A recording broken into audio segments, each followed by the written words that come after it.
Hello, Husker Nation, and welcome into another edition of the Voice of College Football. I am your host today. My name is Brian Moore. We're on video number 2 for me as a part of the channel, so I hope you enjoy today's video. Make sure you're liking, you comment, subscribe, share, become a member, all those good things that help our channel grow. Today we're talking the stadium renovation. We're talking about how former athletic director Trev Alberts had no support from the most important people in Lincoln. We're talking about how we have an athletic director now, Troy Dannen, who actually sees the bigger picture, who is ahead of the curve, and doesn't have an ego the size of Memorial Stadium. Trev Alberts had no support. Let's make that very clear. None. He had no support from the regents, no support from the boosters. He had no support from the chancellor, the president, or the coaches that worked for him. He was not a well-elected guy in Lincoln. And when he decided to go rogue and announce this $450 million project, it's way more than that. We'll get to that in a minute. But when he decided to go rogue and announce this and show some beautiful renderings and all that good stuff, let's be real. That was a power play.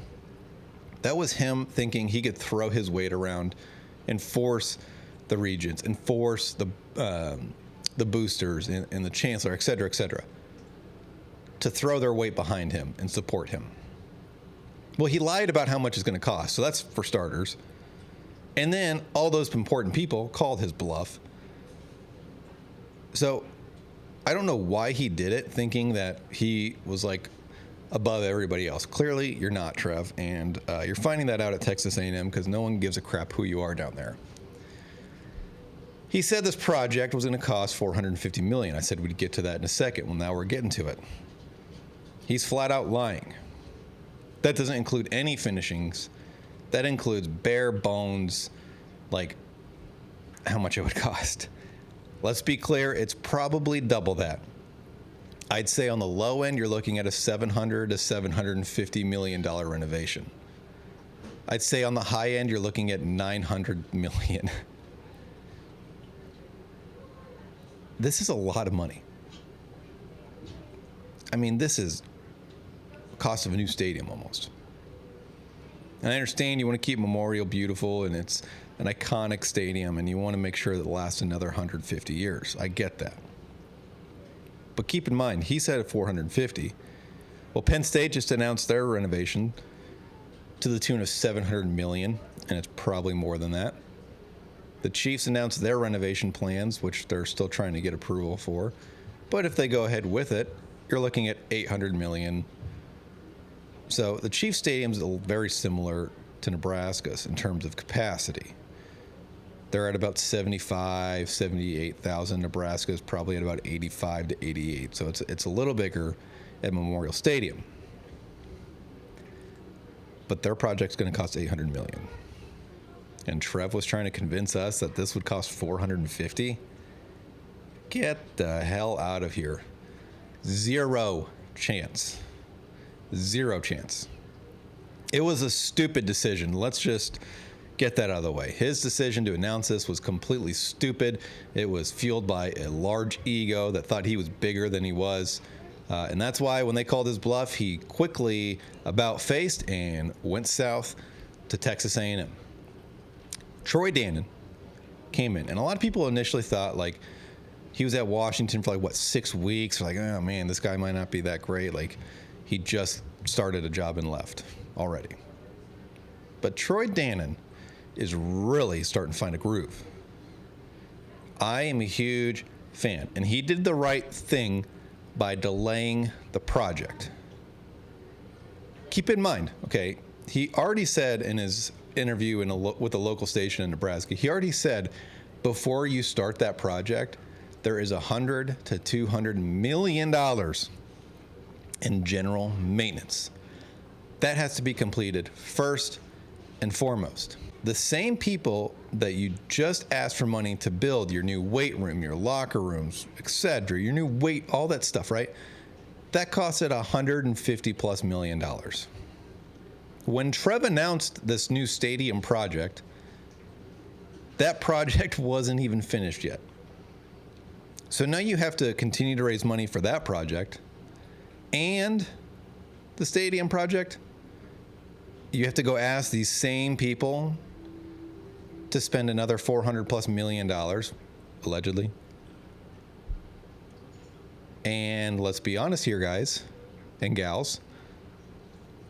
The football team was not good. Heck, even this year they struggled. I mean, we got to a bowl game and we won, yeah. But you're trying to dump in, and let's be real here too about the cost of these two projects. You're talking close to $1 billion.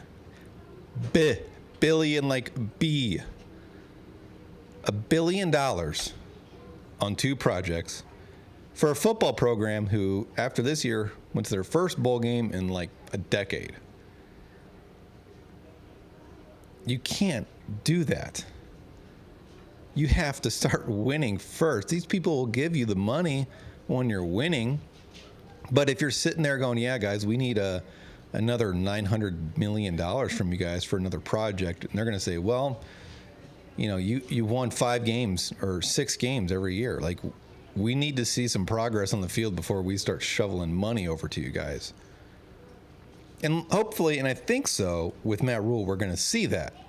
It's going to make this project in 2026, when they actually start it, probably a lot easier to raise funds for. We know that was Trev's problem when he originally announced this project. They didn't even raise 20% of the funds to even begin the project, to make a down payment or a deposit on the project. Oh, and also, too, these people that are paying for all your new facilities and your new stadium, guess what? They're also paying your NIL collective 1890, which Trev didn't even want to acknowledge existed, and his decision to create a secondary competing NIL company was the most bizarre thing in the world. That's a story for another day. It is so clear that Trev was so far out of his depth. I have no idea how he got the A&M job. I have zero clue.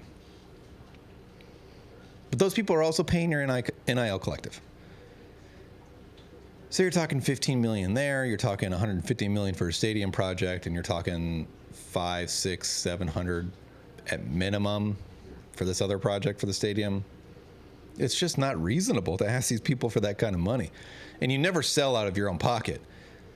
You have to be able to go out and ask these people for money, but they want results. This is way more complex than it was 10 years ago. 10 years ago, you didn't have to pay players. 10 years ago, there wasn't all of the money in football that there was now. I mean, you got to think, it's 2025, 2015. I think that was Mike Riley's year as head coach, and he was making $3 million a year. I think Penn State just paid Jim Knowles $3 million a year to be the defensive coordinator. The times are different. 10 years ago, yeah, you could have probably pushed this project through. Not today. You got to pay your players. And it's not just football. It's basketball. It's volleyball. It's maybe a little bit here and there with baseball and softball. I mean, you know, Jordy Ball's making plenty of money. But we'll backtrack to the stadium. I'm trying not to go on too big of a tangent here. Trev's original plan was to demo South Stadium this offseason, 2025. Wyndham Memorial Stadium, as we know, is very unique because the way the stadium sits, the way the wind comes in from the south or from the north, it swirls in the stadium and then it works its way down to the field. That's why kicking in Memorial Stadium has always been very difficult. Punting in Memorial Stadium has always been very difficult. Now imagine having no south end zone. I mean, we're going to have to do it anyways. But this is like the pinnacle of Nebraska football in the last 10 years. And what I mean by that is we think we have the right coach and the right coaching staff. We have a generational talent, or we think we do, at quarterback. We believe the people in place now are going to take Nebraska back to where it belongs, in the college football playoffs. And during this height of Nebraska football in the last 10 plus years, with Dillon, with Matt Rule, etc., you want to go 75% capacity on your stadium? And keep in mind, you have Michigan coming to town this season, USC coming to town this season. So you want to play 75% stadium capacity at best with these big games at home? It seemed like Trev didn't think any of this out at all. So I'm super glad that Troy Dannen has delayed this project. And one thing too, when this project does start, South Stadium is a disaster. I think we can all agree. Yes, like the video if you agree, South Stadium is a disaster. Comment below if you don't. If you've been to Memorial Stadium, you know that South End Zone is a disaster. It hasn't been upgraded ever. But where's your money? Where does your money sit? No one's going to want to hear this. Okay, and I sit in the North End Zone. But your money sits in the East and the West Stadium. You got your boosters in the skyboxes on both sides. You have to take care of those seats first. People don't want to hear that, and that's okay. I'm not here to tell you what you want to hear. I'm here to be real with you. Once you take care of those seats, then the dollars for the donations go up for the seat. Your boosters will be taken care of. They'll funnel your money to fix your stadium. That's apparently only a $450 million project. Let's be real.